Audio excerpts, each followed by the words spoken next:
Scripture reading atau ayat inti khotbah pada Sabat siang hari ini terdapat di dalam Matius 23 ayat 12.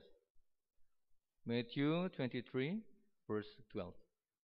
I will read in bahasa Indonesia. If you open your Bible, you can read in English. Matius 23 ayat 12. Dan barang siapa meninggikan diri, ia akan direndahkan. Dan barang siapa merendahkan diri, ia akan ditinggikan. Demikianlah ayat inti khotbah pada Sabat siang hari ini. Kiranya ini akan membuat hidup kita lebih dekat kepada Tuhan.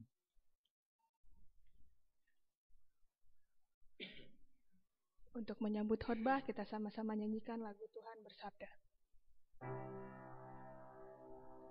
Tuhan bersabda padaku, ku mau dengar suaramu, dengar suaramu. Tuhan bersabda padaku, ku mau dengar suaramu sekarang.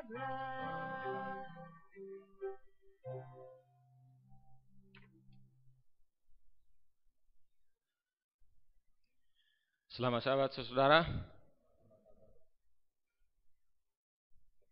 Pertama-tama kita berterima kasih kepada Tuhan oleh karena Tuhan masih memberikan waktu, kesempatan bagi kita untuk berbakti kepada Tuhan dan mempelajari firman Tuhan pada hari Sabat ini. Terima kasih juga kepada saudara yang sudah hadir pada saat ini, baik tamu maupun anggota jemaat yang sudah hadir berbakti pada Sabat ini. Khususnya kepada saudara-saudara mungkin yang mengikuti acara ini secara online atau melalui internet, kami juga mengucapkan selamat hari Sabat. Dan mudah-mudahan firman Tuhan yang kita akan pelajari pada saat ini boleh menjadi berkat kepada kita dan kemuliaan bagi nama Tuhan. Welcome back keluarga Bapak Junius Hutauruk yang sudah kembali dari Tanah Suci. Jadi kalau saudara-saudara kita yang lain dari jemaat muslim, umat muslim, kalau kembali dari Tanah Suci, mereka mendapatkan apa? Satu gelar, yaitu haji. Jadi Bapak Haji dengan Ibu Haji. Tapi di organisasi kita tidak sebutkan itu ya. Tetapi kita berharap melalui pengalaman mereka mengadakan perjalanan ke Tanah Suci, semua kehidupan mereka disucikan di sana. Ya. Dan mudah-mudahan kita lihat ke depan ini, ya. Umat Tuhan di jemaat ini akan terimbas oleh pengaruh mereka. Ya. Masing-masing untuk kemuliaan bagi nama Tuhan. Terima kasih juga kepada Claudia yang sudah membawakan cerita rohani anak-anak yang sudah mengambil satu topik dari khotbah saya. Ya. Jadi terima kasih Claudia Supriyadi. Dan juga kepada yang membawa ini tadi lagu spesial. Begitu saya lihat daftar acara, saya lihat kasih Hotang Family, saya kaget. Tapi saya lihat itu saya di sana sudah sibuk. Wah, memang itulah saya merasa bangga mempunyai itu. Betul-betul inisiatif, lincah, dan dia kerahkan. Dan puji Tuhan, biarlah lagu pujian yang mereka bawakan tadi boleh mengangkat kita dan berkat kepada kita, kemuliaan bagi nama Tuhan. Baik saudara, kita akan mempelajari firman Tuhan Dan kita akan terlebih dahulu berdoa. Tuhan Allah Bapa kami dalam surga, terima kasih Tuhan kesempatan ini. Kiranya Tuhan boleh mengurapi hamba-Mu, mengurapi kami masing-masing melalui kuasa Roh-Mu. Dengan demikian firman yang akan kami pelajari boleh berguna bagi kami, kemuliaan bagi nama Tuhan. Tuntun lidah hamba-Mu Tuhan untuk boleh berkata-kata sesuai dengan kehendak-Mu. Ampunkan dosa kami dalam nama Yesus kami berdoa. Amin. Baik saudara, kita sudah tahu semua judul dari khotbah atau pelajaran kita pada hari Sabat ini adalah terbesar dalam kerajaan sorga. Mudah-mudahan operator kita, saudara-saudara di sana boleh mengikuti translation yang saya sudah buat melalui Google Translator. Dan memang ada dikoreksi sedikit-sedikit, tapi boleh membantu ya. For those who don't understand Indonesian, so you can read on that screen, so you can follow the sermon. Okay, kids. Jadi terbesar di dalam kerajaan sorga. Saya yakin bahwa semua kita yang ada di ruangan ini menginginkan menjadi seorang yang terkenal dan terbesar. Sama halnya dengan murid-murid Yesus dulu. Mereka ingin disebut yang terbesar, yang lebih unggul, dan yang lebih dekat dengan Yesus. Kita juga sebagai orang tua ingin tentunya agar anak kita menjadi seorang yang terbesar dan berhasil. Itulah sebabnya kita berjuang untuk menyekolahkan anak-anak kita. Sama seperti Ibu Yohanes dan Yakobus. Dia mau agar kedua anaknya lebih dekat dengan Yesus. Jadi saudara, kita semua mau menjadi yang terbesar tentunya. Itulah sebabnya kita akan mempelajari pelajaran pada hari Sabat ini yang kita ambil di dalam Matius 18 ayat 1 sampai 5. Saya akan bacakan secara keseluruhan. Pada waktu itu datanglah murid-murid itu kepada Yesus dan bertanya, siapakah yang terbesar dalam kerajaan surga? Ayat 2, maka Yesus memanggil seorang anak kecil dan menempatkannya di tengah-tengah mereka. Lalu berkata, aku berkata kepadamu, sesungguhnya jika kamu tidak bertobat dan menjadi seperti anak kecil ini, kamu tidak akan masuk ke dalam kerajaan sorga. Ayat 4, sedangkan barang siapa merendahkan diri dan menjadi seperti anak kecil ini, dialah yang terbesar dalam kerajaan sorga. Dan barang siapa menyambut seorang anak seperti ini dalam namaku, ia menyambut aku. Di dalam ayat di atas ada dua pertanyaan sebenarnya yang terdapat di dalam ayat 3 dan 4. Yaitu yang pertama, bagaimana caranya masuk ke dalam kerajaan surga? Dan jawabnya sudah ada di situ langsung. Yaitu apa? Bertobat dan menjadi seperti anak kecil. Pertanyaan kedua ialah, siapakah yang terbesar dalam kerajaan surga? Itu di dalam ayat 4. Jawabnya ada juga di situ, yaitu barang siapa yang merendahkan diri dan menjadi seperti anak kecil. Saudara, matahari menganggap dialah yang paling hebat di jagat raya ini. Tapi embun berkata, akulah yang paling hebat. Aku bisa menutupi sinarmu sehingga tidak tembus ke bumi. Dengan demikian, embunlah yang paling hebat. Tapi angin berkata, akulah yang paling hebat. Aku bisa tiup kamu kemana aku mau. Sehingga ya, embun bisa ditiup. Oh, tunggu dulu, kata gunung. Gunung berkata, akulah yang paling hebat. Aku bisa menghalangi engkau bertiup. Ya. Kemudian ada seekor lindi. Lindi ini nggak tahu apakah kita semua tahu ini. Lindi itu adalah seekor binatang yang kecil, lebih kecil dari belut.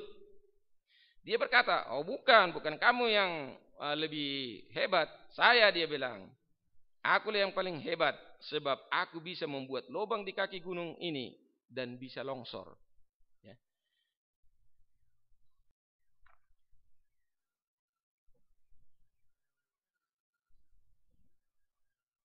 Dalam hidup ini, bisa saja kita berkata demikian. Akulah yang paling hebat. Sebab, mungkin bisa saja kita berkata, saya bisa mengalahkan kamu. Ya. Sebab milikku lebih banyak dari milikmu. Posisiku lebih tinggi dari posisimu. Income-ku lebih banyak atau lebih tinggi dari income-mu. Saya lebih lama menjadi anggota Masehat Advent Hari ke-7. Maka sayalah yang lebih tua dan lebih tahu mengenai doktrin atau peraturan gereja dan lain sebagainya. Saudaraku dalam Tuhan, untuk menjawab pertanyaan di atas bagaimana cara masuk dan siapakah yang terbesar dalam kerajaan sorga, mari kita pelajari pelajaran yang diberikan oleh Yesus di dalam kitab Matius pasal 18 ayat 1 sampai 5 tersebut di atas tadi. Dalam mempelajari perikop Matius 18 ayat 1 sampai 5 ini harus ditafsirkan sebenarnya ya dalam konteks secara keseluruhan pasal 18 dari buku Matius yang mencakup berbagai penyesatan. Domba yang hilang ada di sana. Cara yang baik menegur saudara yang kedapatan berbuat salah dan mengenai pengampunan. Namun pada saat ini kita hanya mempelajari bagaimana cara masuk dan siapakah yang terbesar dalam kerajaan sorga. Dan kita sudah lihat untuk menjawab pertanyaan tersebut di atas ada 3 hal penting yang kita akan mau pelajari. Yang pertama adalah bertobat. Yang kedua menjadi seperti anak kecil. Yang ketiga merendahkan diri. Bertobat. Definisi bertobat adalah menurut Kamus Bahasa Indonesia menyesal dan berniat hendak memperbaiki atau perbuatan yang salah.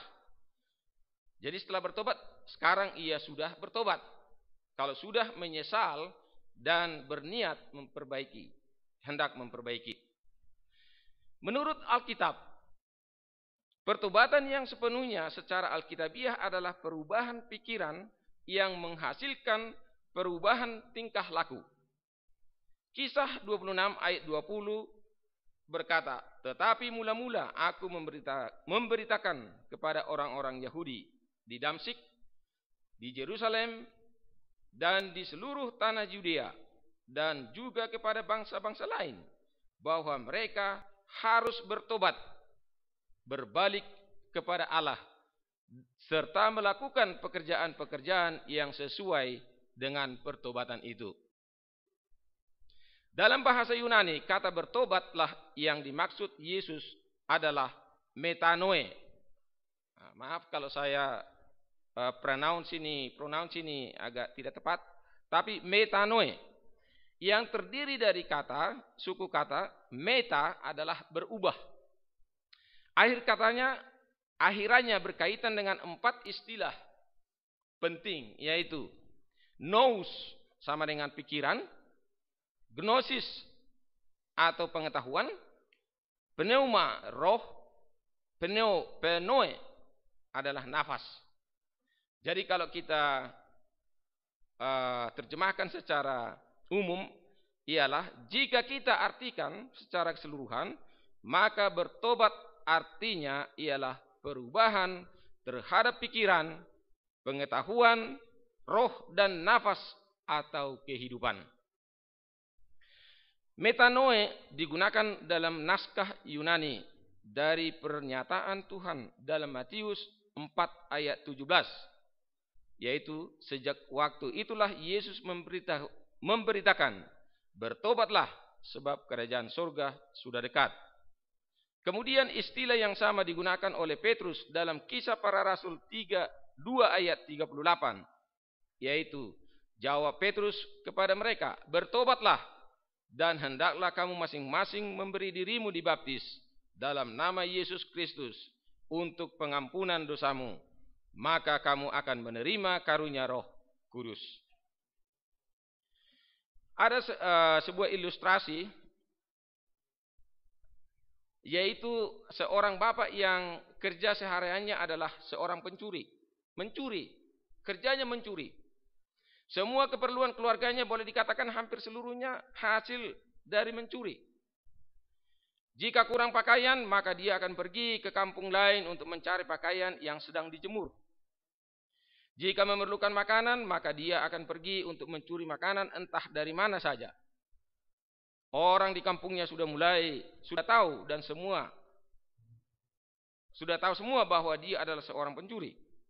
Sehingga apa yang diperbuat oleh penduduk kampung, mereka memberitahukan kepada pendeta agar bisa dilawat dan mengharapkan si bapak tersebut bisa bertobat dan tidak menyusahkan penduduk.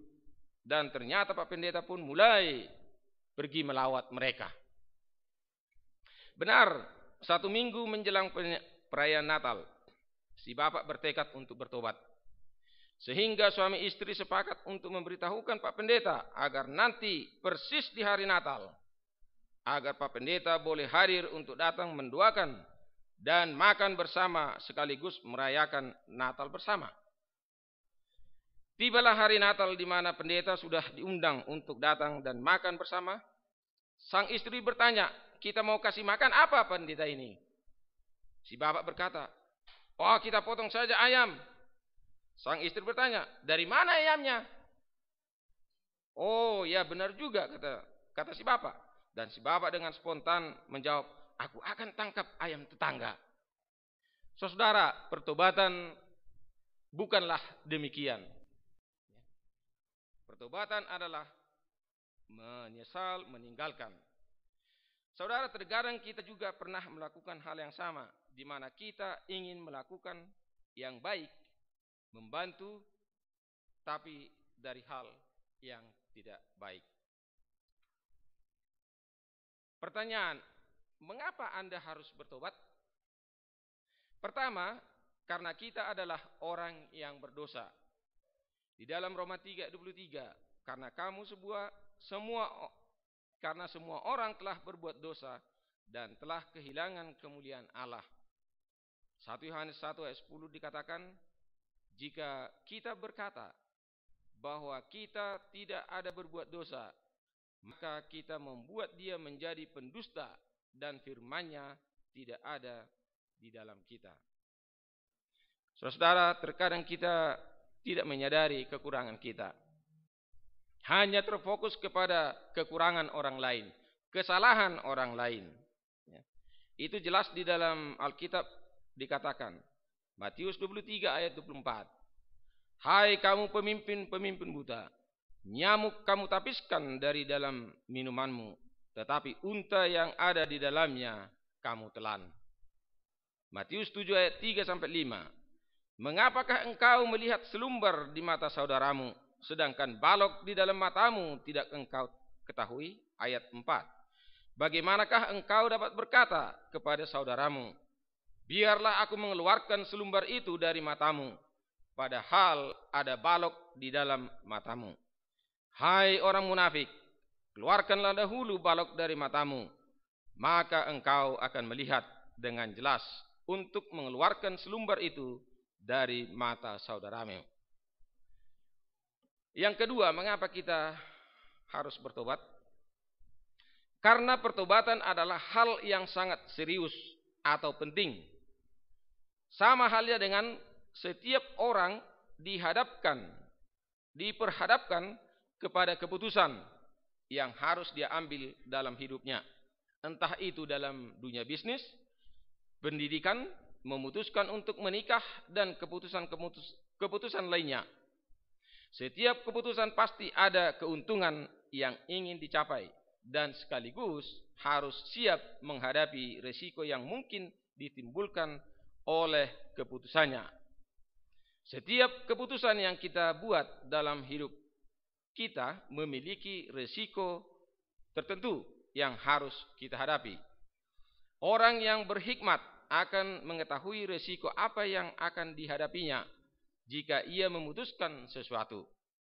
Dan jika ia tahu bahwa ia dapat menghindari atau memiliki jalan keluar dari resiko itu, sudah pasti ia tidak akan mengambil resiko itu.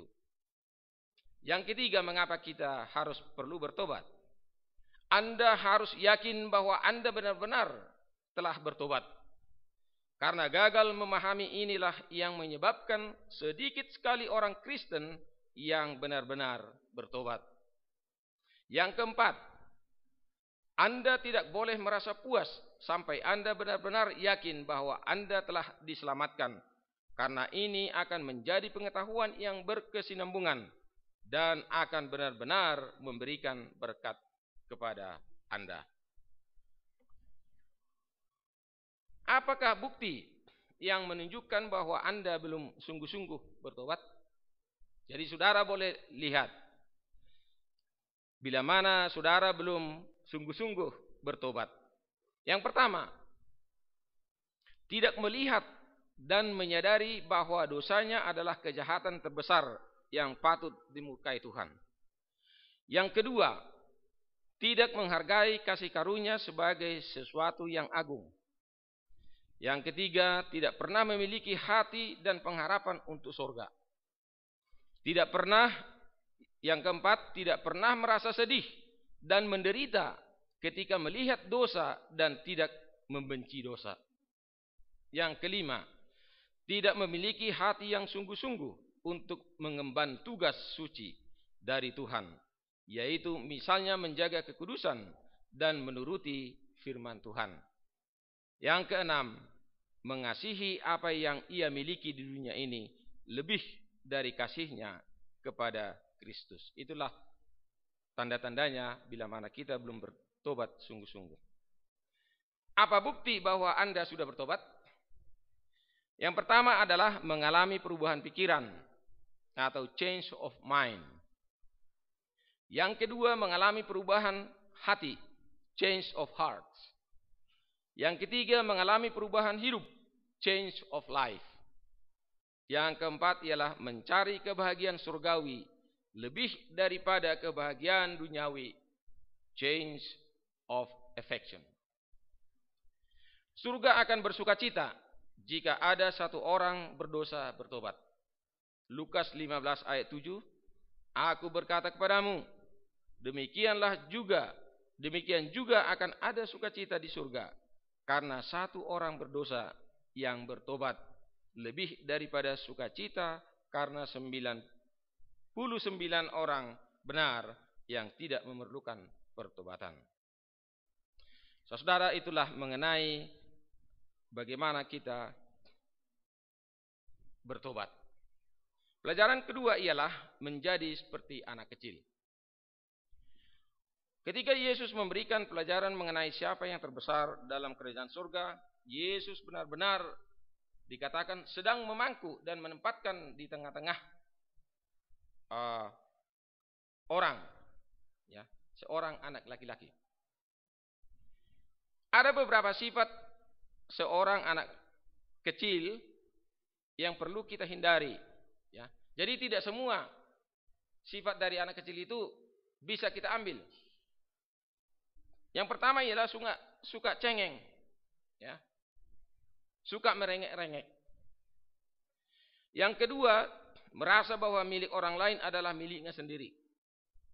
Yang ketiga, perasaan ingin tahu yang berlebihan. Tidak merasa puas jika ia tidak membuktikan sendiri. Tidak terkecuali terhadap benda yang berbahaya. Misalnya api, benda tajam, dan lain sebagainya. Sifat kekanak-kanakan harus perlu dirayu, dibujuk, disanjung dulu, baru mau menurut.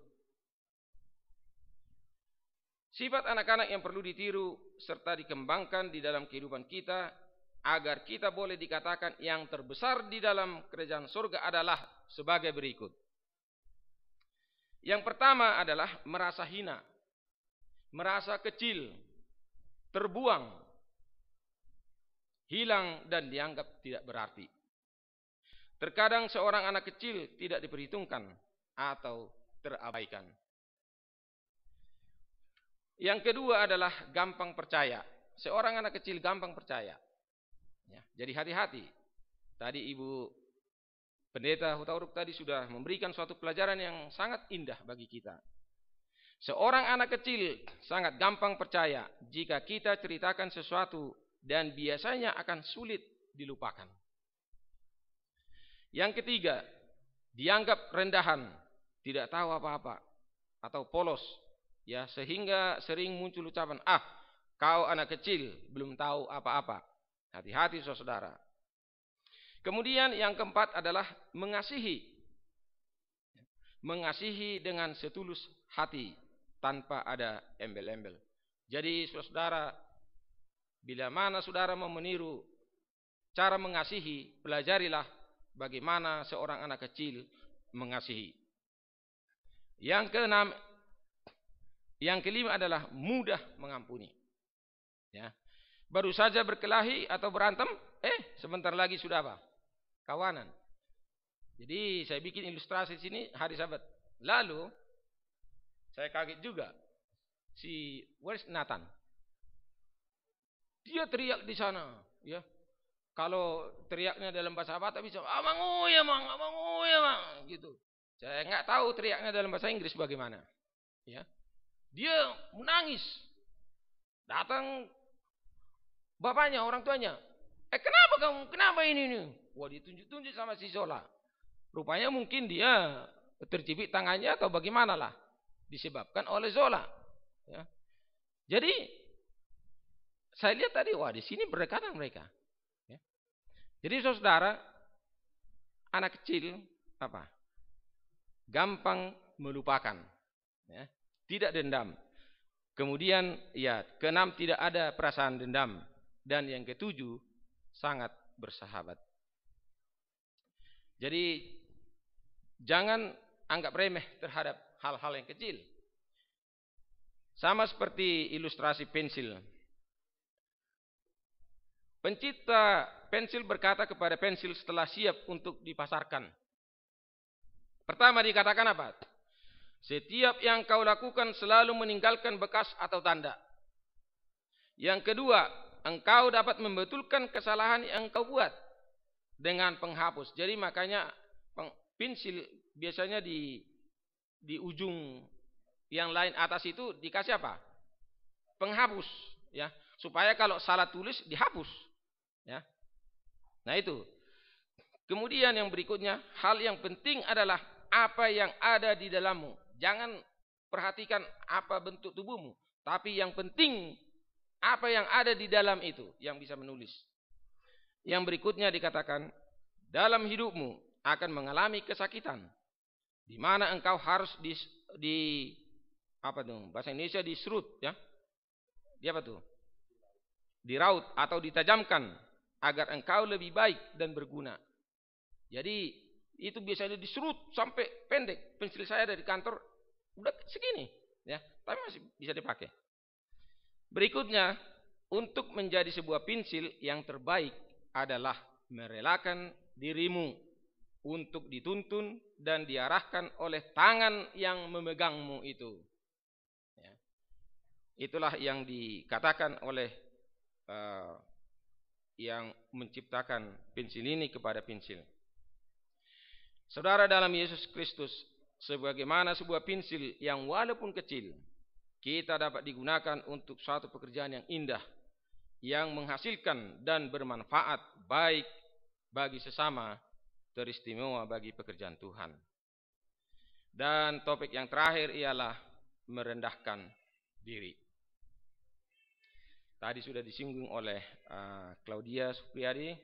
Sebenarnya ini sudah selesai nih, tapi saya harus bacakan. Merendahkan diri, menjadi pelayan. Matius 23 ayat 12 merupakan ayat inti tadi. Dan barang siapa meninggikan diri, ia akan direndahkan. Dan barang siapa merendahkan diri, ia akan ditinggikan. Ayat sebelumnya kalau kita baca ayat 11 berkata, barang siapa terbesar di antara kamu, hendaklah ia menjadi pelayanmu. Yang menjadi latar belakang ayat ini adalah pada saat Yesus mengecam orang Farisi dan ahli Taurat, di mana mereka suka duduk di tempat terhormat dalam perjamuan dan di tempat terdepan di rumah ibadat. Itu ayat 6. Mereka suka menerima penghormatan di pasar dan suka dipanggil rabi. Ayat yang ke-7. Jabatan pelayan atau pembantu adalah suatu jabatan yang kurang diminati orang, bahkan menolak menjadi pelayan. Ini berarti bahwa untuk merendahkan diri itu adalah sesuatu hal yang sulit dilakukan. Teladan pembasuhan kaki. Di dalam buku Yohanes 13 ayat 12 sampai 15 dikatakan, saya baca di dalam ayat 12, sesudah ia membasuh kaki mereka, ia mengenakan pakaiannya dan kembali ke tempatnya. Lalu ia berkata kepada mereka, ini Yesus ya, mengertikah kamu apa yang telah kuperbuat kepadamu? Ayat 13, kamu menyebut aku guru dan Tuhan, dan katamu itu tepat, sebab memang akulah guru dan Tuhan. Ayat 14, jadi jikalau aku membasuh kakimu, aku yang adalah Tuhan dan gurumu, maka kamu pun wajib saling membasuh kakimu. Ayat 15, sebab aku telah memberikan suatu teladan kepada kamu, supaya kamu juga berbuat sama seperti yang telah kuperbuat kepadamu. Maksud Yesus mengadakan acara basuh kaki sebelum upacara perjamuan kudus dimulai adalah memberikan teladan agar murid-muridnya mengerti bagaimana caranya untuk saling merendahkan diri satu dengan yang lain. Ketika kita melakukan acara basuh kaki, apakah itu di antara suami istri, atau orang tua dengan anak, atau sesama saudara kita, hal itu memberi persyaratan, pernyataan bahwa kita merendahkan diri terhadap orang yang kita sedang basuh kakinya. Ya, kadang-kadang karena sudah terlalu biasa kita, ini kurang berarti. Tetapi saudara, dengan melakukan itu, kita mengatakan, oke, saya merendahkan diri atas kamu. Yesus yang adalah Tuhan alam semesta, rela untuk membasuh kaki murid-muridnya. Apalagi kita sesama manusia. Tidakkah kita mau saling merendahkan diri kita? Dengan kata lain, jika di antara kita tidak mau saling merendahkan diri antara kita, maka itu berarti kita menempatkan diri seolah-olah di atas posisi Yesus yang adalah Khalik pencipta kita. Teladan yang Yesus berikan di dalam Filipi 2 ayat 5 sampai 9. Ayat 5 mengatakan bahwa hendaklah kamu dalam hidupmu bersama menaruh pikiran dan perasaan yang terdapat juga dalam Kristus Yesus. Ayat 6, yang walaupun dalam rupa Allah tidak menganggap kesetaraan dengan Allah itu sebagai milik yang harus dipertahankan. Ayat yang ke-7, melainkan telah mengosongkan dirinya sendiri dan mengambil rupa seorang hamba dan menjadi sama dengan manusia. Ayat 8, dan dalam keadaan sebagai manusia ia telah merendahkan dirinya dan taat sampai mati, bahkan sampai mati di kayu salib. Ayat yang ke-9, itulah sebabnya Allah sangat meninggikan dia dan mengaruniakan kepadanya nama di atas segala nama. Jadi teladan yang diberikan Yesus ialah yang pertama, mengosongkan diri, mengambil rupa seorang hamba, menjadi sama dengan manusia, merendahkan diri dan taat sampai mati. Yesus yang kita akui adalah Tuhan, Khalik pencipta dan juru selamat kita, telah melakukan 5 hal di atas tadi. Tanpa Yesus merendahkan diri, maka keselamatan tidak akan kita peroleh. Kita bisa melihat bagaimana pentingnya merendahkan diri itu. Allah mengasihi orang yang rendah hati. Yakobus 4 ayat 6. Tetapi kasih karunia yang dianugerahkannya kepada kita lebih besar daripada itu. Karena itu ia katakan, Allah menentang orang yang congkak, tetapi mengasihani orang yang rendah hati. Ilustrasi orang Jepang di sini, kalau kita perhatikan orang Jepang, ya, kalau bertemu satu dengan yang lain apa? Begini dia. Jadi apa namanya? Tunduk, dan bukan hanya sekedar tunduk, jadi 90 derajat, ya. Jadi apa artinya? Itu tidak apa namanya? Tidak mau tahu apakah dia yang terlalu besar atau terlalu kecil, di atas atau di bawah keadaannya, tetapi apa? Dia selalu hai. Ya. Jadi saudara, kita sebagai umat Tuhan, apa yang kita harus lakukan? Di dalam Efesus 4 ayat 2 sebagai ayat penutup, hendaklah kamu selalu rendah hati, lemah lembut, dan sabar. Tunjukkanlah kasihmu dalam hal saling membantu. Kesimpulan bagi kita pada hari Sabat ini, mari kita menyesali dosa-dosa kita serta meninggalkannya. Mari kita tiru sifat-sifat yang baik dari anak kecil yang dapat menolong kita untuk saling mengasihi satu dengan yang lain, walaupun ada perbedaan-perbedaan di antara kita.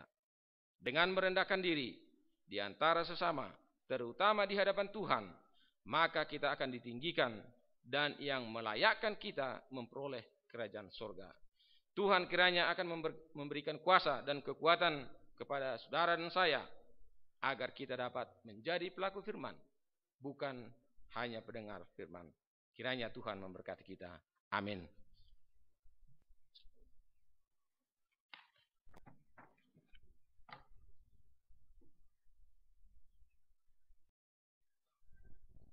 Sebagai lagu penutup, mari kita sama-sama berdiri. Kita buka lagu Sion kita nomor 290.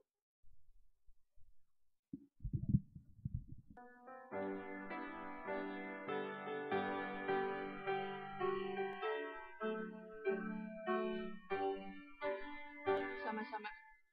Aku kelak pandang Raja di surga, aku rindu ke sana, di pantai emas di kota mulia, dengan Yesus selamanya.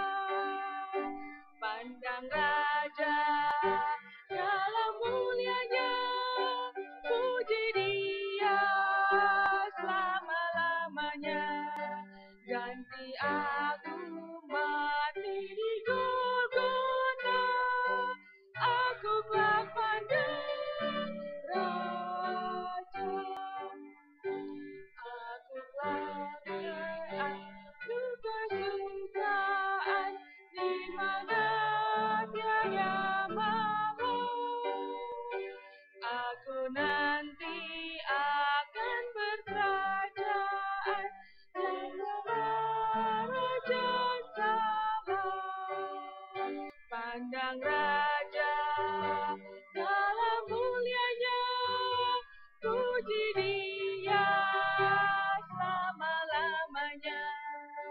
Ganti aku mati di Golgota, aku kelak pandang Raja.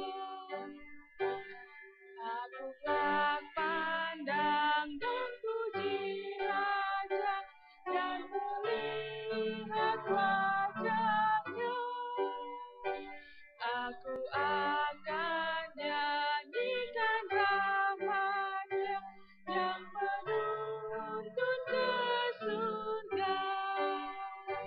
Pandang Raja dalam mulianya, puji Dia